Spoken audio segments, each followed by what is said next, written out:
Back to KTN Prime. Tonight we focus on fundamental issues that strike at the very heart of our democracy. In the last few days, the nation was watching what happened in Ol-Kalou constituency, which transformed into a theater of chaos during last Thursday's by-election. The reign of terror by masked armed men in unmarked vehicles or in vehicles with forged number plates who targeted peaceful residents and assaulted a section of journalists is quite worrying. We're set to canvass the concerns arising from the concluded by-election.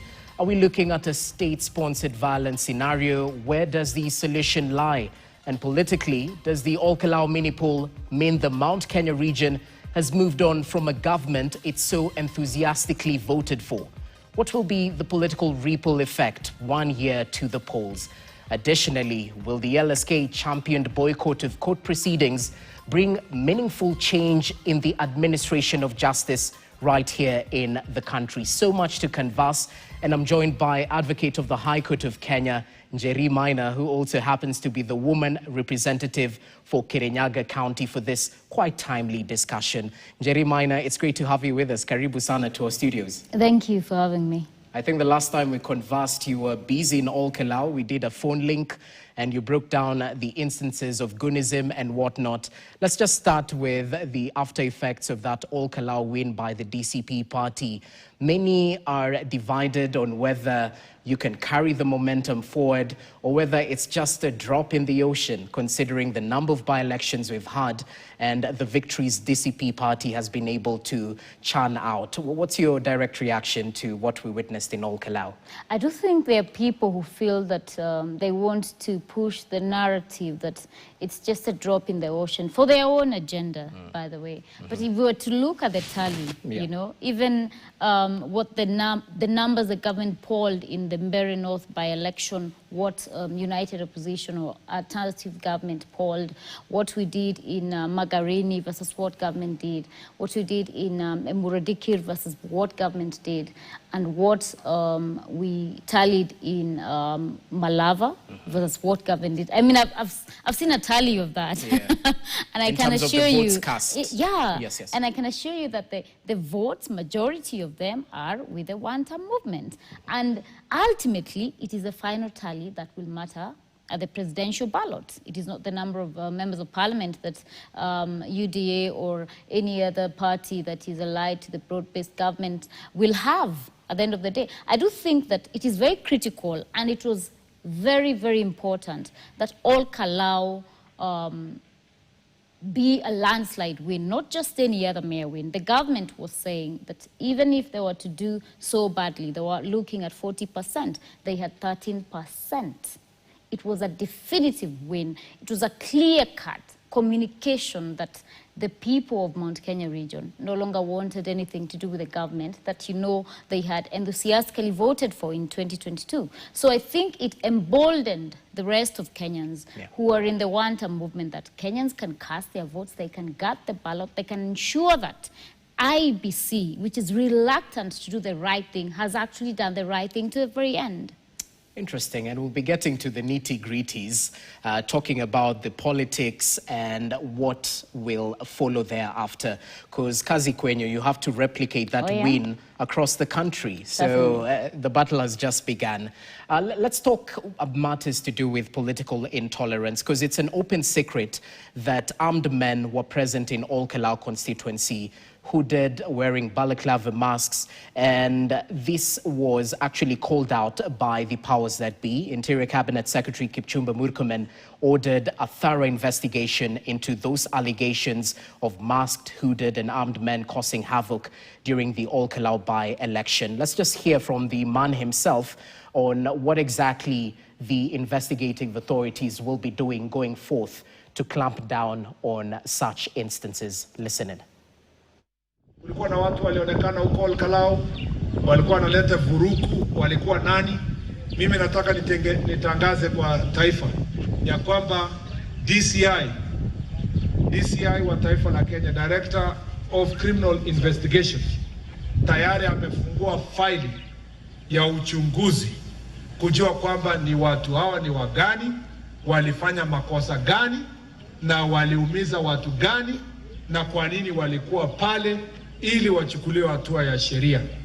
Mwisho watakapomaliza, ule DPP atapelekewa file na hawa watachukuliwa hatua ya kisheria. Mimi nataka kuwaomba Wakenya, kuliko tu kusema kwa mdomo, mtu yoyote mwenye ako na habari aende kwa DCI office karibu, apeane habari hiyo. Mtu mwenye umeumizwa. I want to tell politicians and political leaders, please cool down. Cool down, chill. Kenya is not going anywhere. You don't have to ban our country. Okay, statements from the powers that be. He's heading the Interior Ministry. Perhaps a quick reaction to what he said, because the political camp you're allied to has thrown water to such statements, actually saying that you have zero confidence in the investigative authorities to look into these events because the state can't investigate its own orchestrated attacks. Speak to us. I do think the CS Interior is being hypocritical, you know, for want of a better word, because NTV has already conducted investigations. There were certain members of parliament who were placed directly within the precincts of those attacks. I mean, this is not something that was being done quietly by the perpetrators. It was loud, they are captured on camera. So for the CS Interior to tell us that he's not aware that such persons are operating within Ol-Kalou, and I mean, Ol-Kalou police station is a few hundred meters from, let's say, a C polling station, which had the men who were in balaclavas and just shooting in the air. We saw tear gas, we saw residents being harassed for no apparent reason. So when you hear him come and say that, and tell that to Kenyans, and we remember that even months after the Witima church attack, despite there being a report on the issue, on the matter, we have not seen anyone being prosecuted.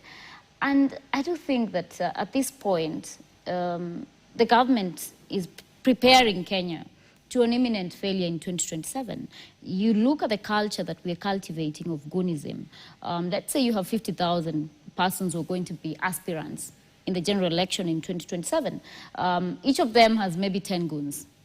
You have, or let's say even a maximum, because governors will have more, 20 of them. You have 1 million young people who are aggravated, ready to cause violence.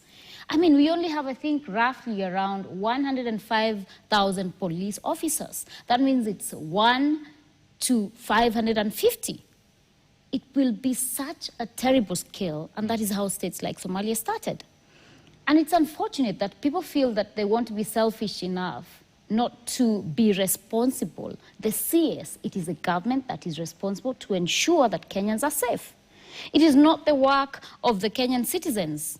But imagine how Kenyans will respond to such kind of aggravations. They'll start protecting themselves. They'll start taking the law into their own hands. And then we have chaos. We have civil failure. And I'll try and engage your legal mind on the same matter, because the defenders of the state's slow response in curbing instances of goonism say, you know, we have to take a look at judicial maxims. They argue that due diligence must take its course, and it's better to free one guilty man than actually incarcerate 50 innocent men. So does this apply in this particular case, even when the media has given physical evidence, documented instances of these masked individuals? And we've even taken a look at some of the number plates registered. So due diligence, does it apply? Should we let the rigors of the courts take its course, or prosecution or investigation, which is quite lengthy, you know?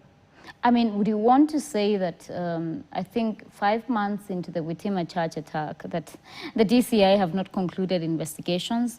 I mean, I think only someone who lives in delusion would believe that that is what they're doing. It is just the fact that the government, the state, is the one perpetuating violence so that they can make Kenya ungovernable for their own selfish reasons, because they know they have lost goodwill with the Kenyan people. And I do believe that they do not want to be held accountable. And when they say report, you know, can you report a police officer to the station that maybe perhaps was perpetuating or perpetrating that action? And the CS Interior is clearly telling Kenyans that, you know, they are gunmen operating, members of parliament who are using extrajudicial powers to do whatever they want, and they cannot be held accountable. So when it comes to that, the Kenyan people will say at some point, enough is enough. We're going to protect ourselves. And for me, it is not due diligence. It is just pure hypocrisy. Time wasting, perhaps.